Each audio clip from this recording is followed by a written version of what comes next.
We have so many units going, double checking, triple checking these residences. We're not going to stop until we're able to know that everyone that can be rescued is going to be rescued. This is a 55 and up community. That's also what's adding to the elevated concern about the outcomes for people who might be stuck in their homes. And we are going to work through this storm. I want answers. I want them immediately. This is Brandy Smith. There is a possibility that my mom could still be alive. And every time she thinks back on the night of October 9th, she feels lost. Yeah, I'm angry. I'm livid, and I want answers. To fully understand why, let's take you back to that night. I'm on 70 out by Cobblestone. Massive tornado. When an EF3 tornado with 155-mile-per-hour winds touched down in St. Lucie County. We got a tornado. Look at it, here it comes. Obliterating the very home her mom was living in. I'd seen that tornadoes started to hit down in the area that my mom lived in, so I sent her a message. I noticed it stayed on sent instead of delivered, and it never did that, so I immediately knew something was wrong.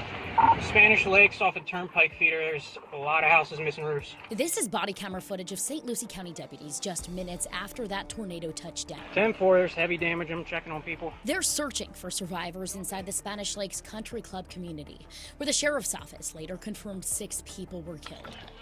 All right, hang on. I got one trapped here, too. We're coming, dear. We're coming. Body camera footage shows by 6:30 p.m., about an hour and a half after the National Weather Service says the tornado touched down, deputies found 3 of those 6 victims, referred to in the body camera footage as Signal 7s. I need the addresses of the 3 Signal 7s. Those victims were Mary Grace Villamontes and Alejandro Alonso, who lived at 33 Rio de Palmas. Roger. And Roger Ammon at 12 San Felipe. What's your name?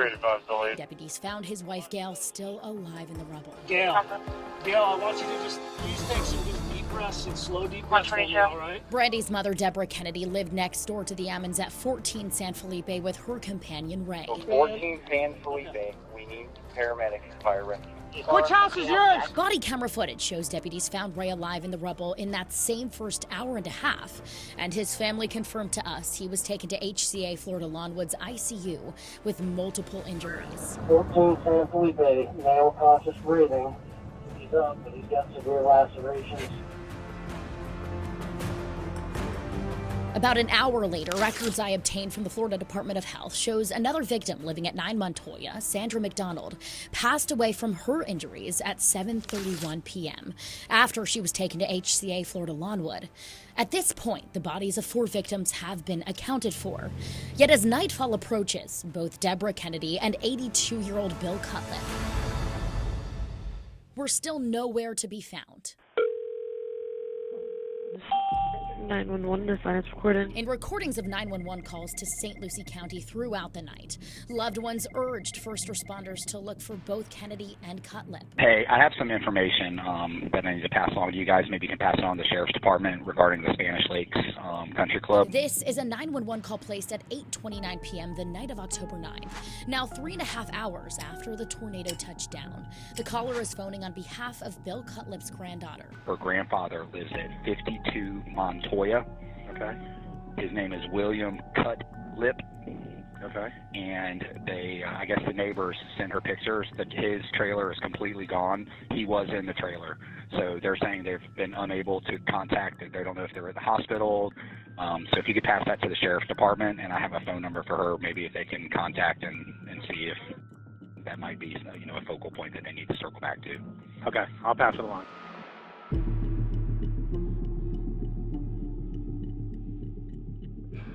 We just wanted to get an update from you, Sheriff Keith Pearson. This is video from our news coverage a little over an hour after that 911 call was placed, showing multiple crews at Spanish Lakes continuing to search, including deputies, National Guard, and a statewide USAR team, which stands for Urban Search and Rescue. And we live in the greatest state. We have the greatest governor there. Got all the resources here. We're not going to stop until we make sure that we have anybody that could be rescued is rescued. And this is a 100% rescue mission right now. Yet just after 10 p.m., About a half hour after that live interview with then St. Lucie County Sheriff Kate Pearson, our camera crews captured many of those same first responders leaving Spanish Lakes. As you can see, a completely different scene here, and now everybody's actually moving out because the winds are starting to pick up. We're only seeing right now one what looks like law enforcement car sitting here with its lights still on. Everybody else, they have moved on as I'm speaking. That looks to be the only other sheriff's deputy right now heading out. At this point, both Deborah Kennedy and Bill Cutlip were still unaccounted for, and Brandy was stuck at her New York home 1,200 miles away, feeling helpless and frantic, panic building the more she begged for answers. I myself was online pushing and calling the sheriff's department, calling everywhere and everybody to get them to tell them there is somebody there missing. We need somebody to go and look.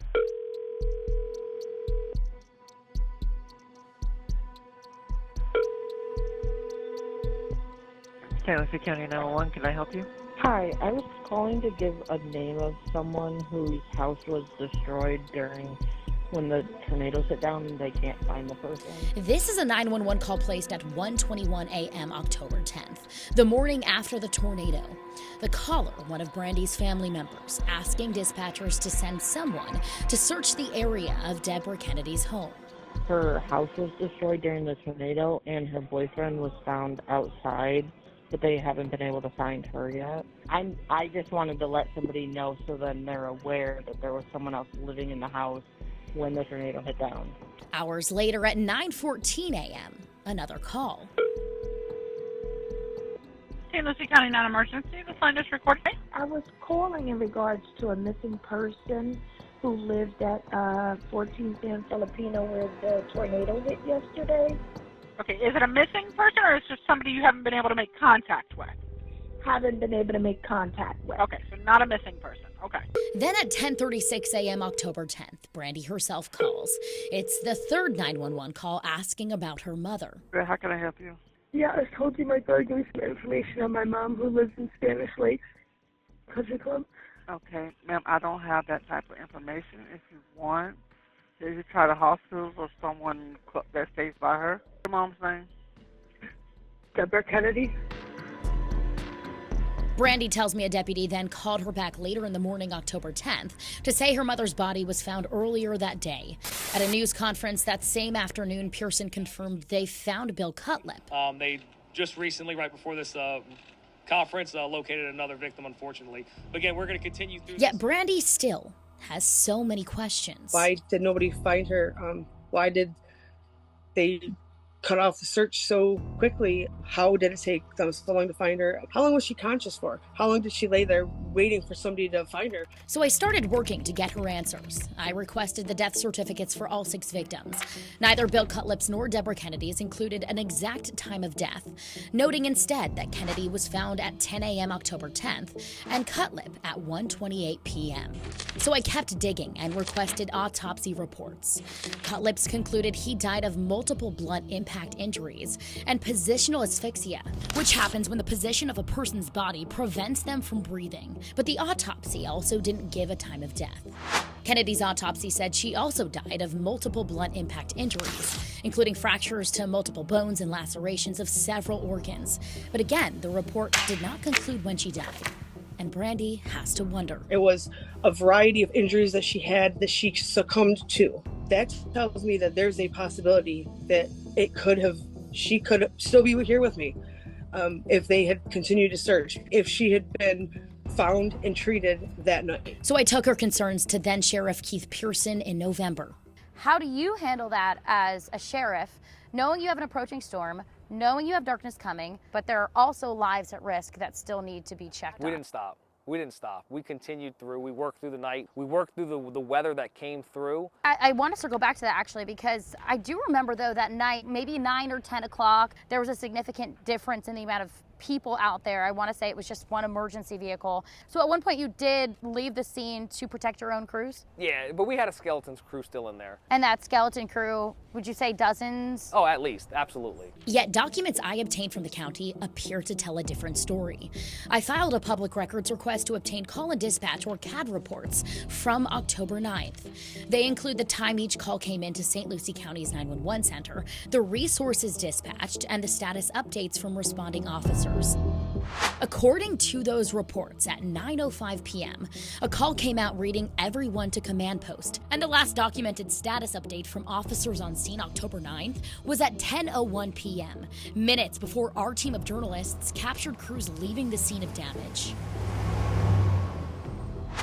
CAD reports I requested for October 10th show dispatchers did take multiple phone messages overnight, including that call about Deborah Kennedy at 1:21 a.m. I just wanted to let somebody know so then they're aware that there was someone else living in the house when the tornado hit down. Okay, let me take a phone message. But the CAD reports don't document any resources dispatched inside Spanish Lakes for that call, nor status updates from deputies on scene. CAD reports do show fire rescue responded to a call for a cardiac arrest inside Spanish Lakes at 12:20 a.m., but otherwise, the earliest crews on scene documented in the CAD reports arrived just after 8 a.m. October 10th. Did search and rescue teams pull out of Spanish Lakes that night? So we're fortunate. The USAR teams in the state were stationed, I believe, in Central Florida. I'm not sure exactly where they were staging, but they were staging in preparation for the Hurricane Milton arrival. When they got on scene, they made a decision because of the pending storm coming that everybody needed to get housed and safe so we can come back and do a thorough search and rescue the next day. So that was USAR's decision to pull out? Yes. Well, it was, at the end of the day, it was everybody's, right? It is extremely hard for all of us to make that decision. Obviously, you want to continue going even with the winds picking up, but at the same time, we have to be very safe and measure, the safety of our first responders as well. The County Public Safety Director Ron Guerrero and Fire Chief Jeff Lee confirming to me while crews responded to calls around the county throughout the night. All search and rescue teams did pull out of Spanish Lakes by 11:30 p.m. to protect the safety of first responders. And Brandy can understand that. If they knew that their lives were in danger immediately, I could understand not putting their lives at risk because that's not their job. Their job is to search and rescue, to find. What she doesn't understand is why Pearson told us crews never left the search and rescue mission, when CAD reports Chief Lee and Director Guerrero all say they did. Guerrero confirming Pearson also helped make the decision to leave. It's not Ron Guerrero as the Public Safety Director just making that decision. We are communicating. We have all the key players, the sheriff, the chiefs, everyone. And I personally, I lost one of the two things in my life that mattered the most to me. My question is actually for Senior Counselor Keith Pearson. I went to Homestead to push for accountability, where Pearson, now the Senior Counselor to state and local law enforcement for the U.S. Department of Homeland Security, was speaking at a press conference with Governor Ron DeSantis. In a previous WPTV interview, you had told us about 3 times that your crews never left the scene of tornado damage in the Spanish Lakes Country Club community of St. Lucie County, even though we had seen multiple crews leaving that area. And since then, we've obtained call and dispatch records which show, in fact, crews did leave that scene by 11 o'clock at night. That was confirmed by multiple other agencies. I have a question. I'm sorry. Do you have a question? Yeah, my question is, why did you tell us 3 times that you never left when you did? Well, our staff was out there during the storms. It was a tragedy that hit St. Lucie County, as it affected many of other Floridians throughout here. So we gave our mission, our troops, to go out there. Our troops were out there and provided every assistance they can. The Florida National Guard came within hours. They were on scene there with it. And we did everything we possibly can to save as many lives as we can. Could you specifically address, though, why you told us that you didn't leave when, in fact, you did? Well, I wasn't aware of any of our deputies leaving the scene. I know we had crews around the clock. Now, if they sheltered somewhere during the high winds, that's a possibility. And that day we did save lives with the assistance from the governor and other staff in there. Neither Pearson nor DeSantis answered any further questions on the issue, but both Chief Lee and Director Guerrero did. Looking back on it, knowing that there were 2 people in the rubble, would you have made the same call now? I still have to look out for responders, because if we don't have a responder to continue the operation, then it becomes a more cumbersome operation. So obviously, if we would have got additional word that the onset of tropical storm force winds is going to be, and pushes back to 1 o'clock in the morning, we would have kept going. If you were to do it over again, would you still make the same call? Those are tough, right? Those are tough questions to look back on and see if you would do. I mean, obviously there were people that were left there, right? So the right answer, I guess, would be, of course, looking back, maybe we should have stayed a little bit longer. Brandy will always wonder. She'll wonder if she'll ever have clear answers. She'll wonder if crew staying would have made a difference for her mom. Yeah, I wonder, and until I get answers, I'm going to wonder that for the rest of my life.